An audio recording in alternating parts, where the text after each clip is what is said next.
家平安。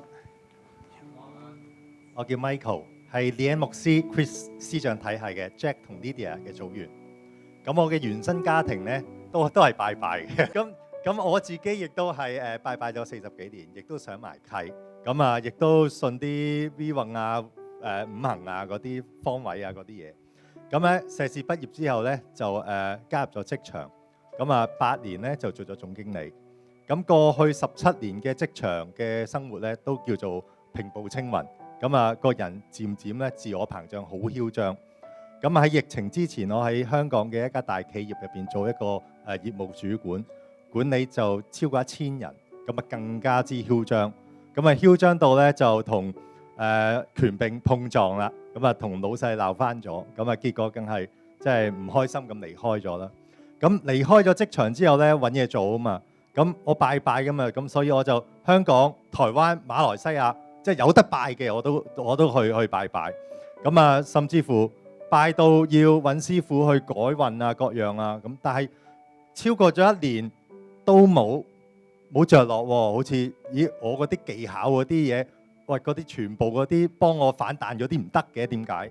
咁啊當其時我太太其實已經係信咗主噶啦，咁啊我哋就會生活上咧好多摩擦，好多碰撞啦，因為生活艱難啊嘛，即係唔容易啦嘛，好多碰撞，咁碰撞到我同太太我提出我要離婚，唔可以再咁碰撞啦，碰撞到頂唔順啦。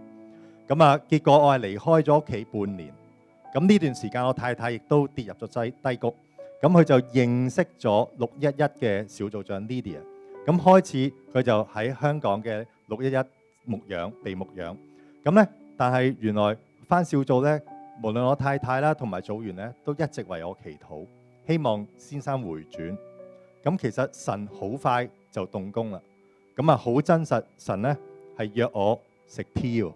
點解咧？因為神派遣咗我舊同事喺香港喺澳門嘅舊同事叫 Daniel， 咁啊佢嚟香港揾我食 tea 喎，咁啊神嘅安排，咁啊佢同我講，因為 Daniel 咧以前我唔知嘅，但係啱嘅時間神就話我聽，原來 Daniel 咧以前咧 V 運嘅水平係非常高嘅，咁但係佢10幾年前咧佢亞門611信咗主咯喎，已經佢唔早同我講係嘛？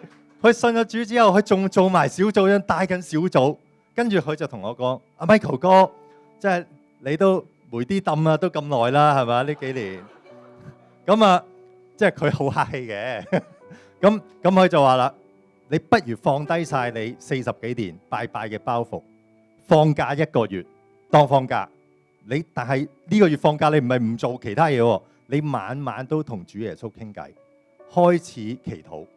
咁我又唔抗拒呢個做法喎，係咪？咁啊，我太太之前喺屋企係咁逼迫我，我唔聽。咁佢話：你放假啫，係唔係叫你擺低？你試下。咁我翻屋企就試下啦。咁我試梗係揾埋我隻貓一齊試啦嘛。咁我第一次祈禱，我攬住我隻細貓。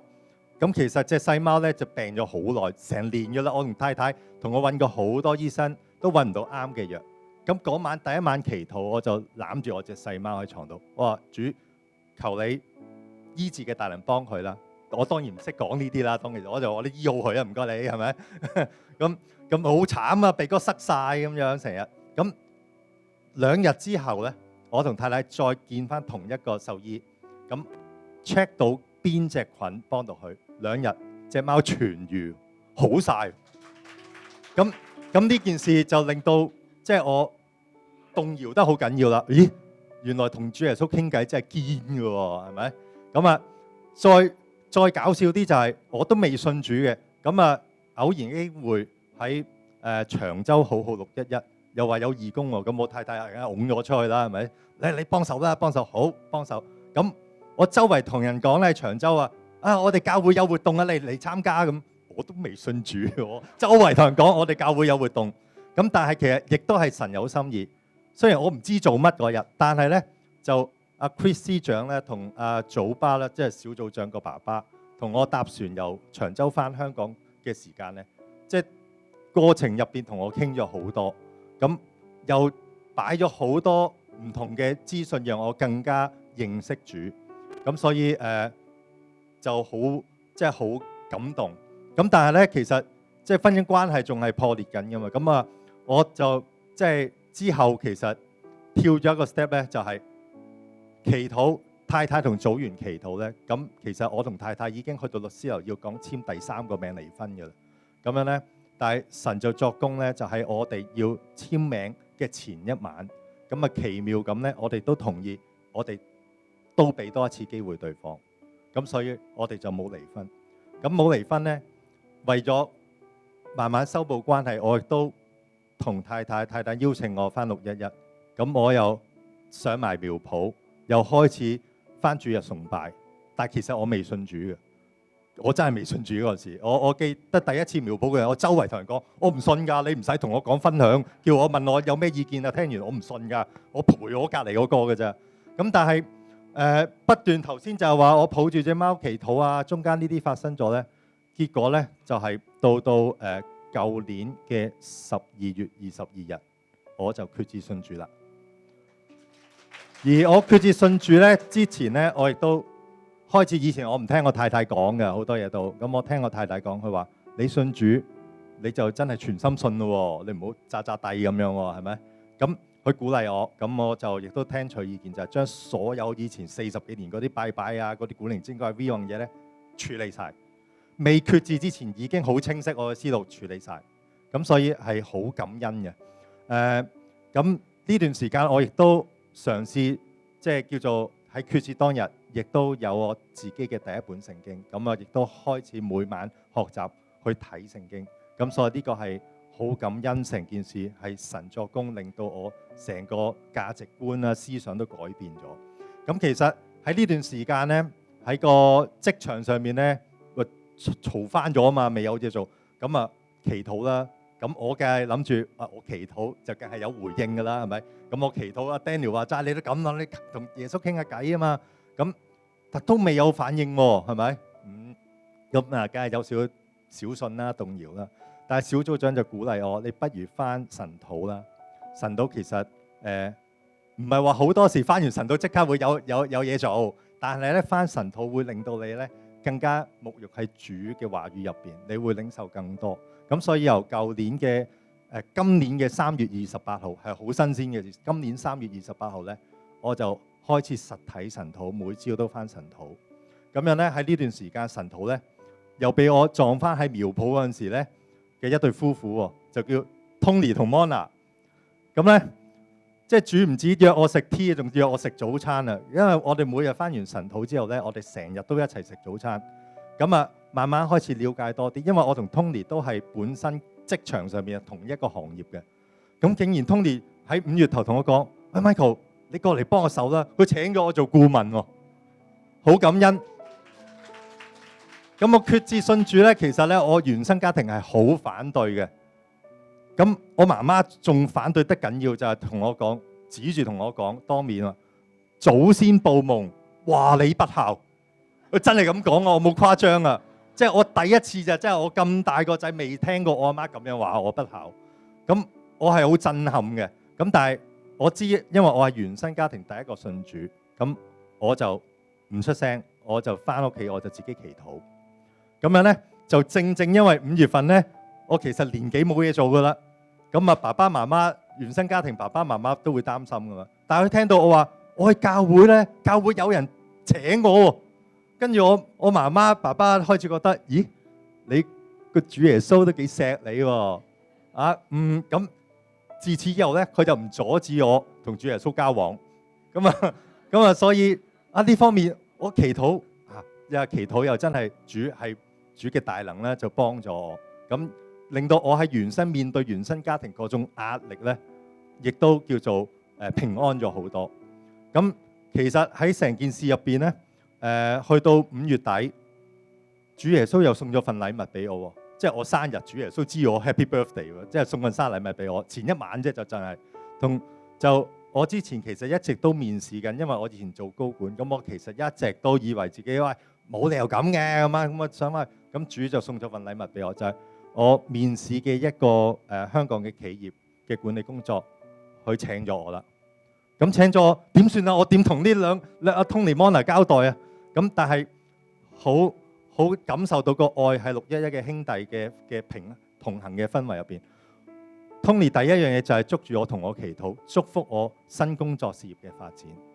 所以非常非常之感恩，因為我喺我最唔平安嘅時候，我同太太都話：喂，5月啦，你都仲未有嘢做咁樣，咁點啊？你又話下個月有，下個月有咁樣。咁但係喺呢段時間，主亦都真係明白佢係供應俾我哋。即係喺5月份嘅時候最唔平安，就讓我見翻 Tony Mona。咁然之後喺6月，我亦都有一個新嘅工作。咁但係我好清楚嘅，我信靠主。由40幾年拜拜到信靠主，到上神土，到每晚都讀聖經，即係睇聖經啦，唔係念出嚟啦，讀即係睇聖經。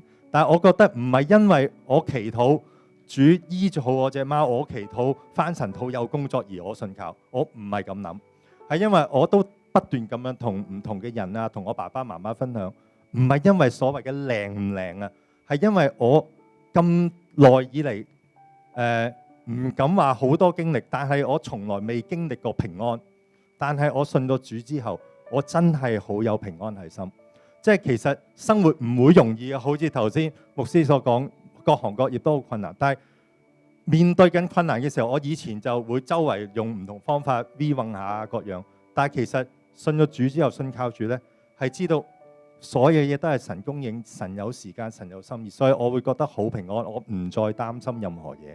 咁所以呢個係一個好大嘅一件事。咁其實短短喺呢段時間，我信主唔夠半年，主就令到我同太太嘅關係得以修補，令到我喺職場可以重新得力，甚至乎將我成個人嘅價值觀都改變晒。咁由好囂張嘅，我會喺小長將我最軟弱嘅嘢周圍同人，即係唔係周圍講，係同人分享。咁啊，大家互相扶持。咁最緊要講個扶持就係我太太，因為其實我以前係好唔信，因為我出嚟做嘢，咁我梗係識嘢多過你好多啦。咁我唔係好尊重佢，唔係好聽佢嘅。